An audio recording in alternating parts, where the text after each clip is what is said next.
cow's going to do what a cow's going to do: eat, get milked, and create a stinky mess.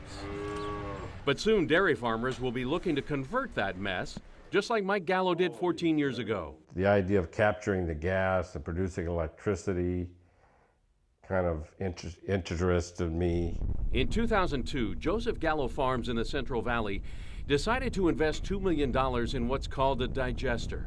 It traps the methane gas from cow waste underneath these thick plastic covers. That gas makes them inflate like giant water beds. Most dairies don't trap the gas. They dump the waste into ponds and let the methane escape into the atmosphere, where it's said to be 25 times more potent than carbon dioxide as a greenhouse gas. But for Gallo and a handful of other big dairy farms in California, the trapped methane biogas powers the farm's generators. Gallo creates enough of its own electricity and steam to save the farm $3,000 to $4,000 a day. Large power costs there, and to the extent that we can reduce those, it makes a big difference.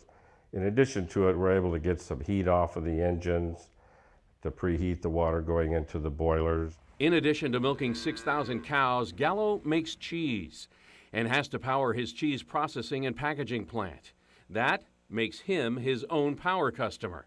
And for him, the digester makes economic as well as environmental sense.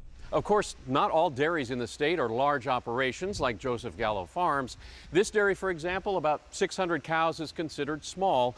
And the Dairy Association says these are the guys who might really suffer under the new law. The smaller dairies will be forced into a very bad decision. Anya Radaba is with Western United Dairymen. Specifically the pasture-raised and organic side, it will absolutely shut them down if they're required to do this. The new law says dairy farms in California must cut their methane gas emissions 40% by the year 2030.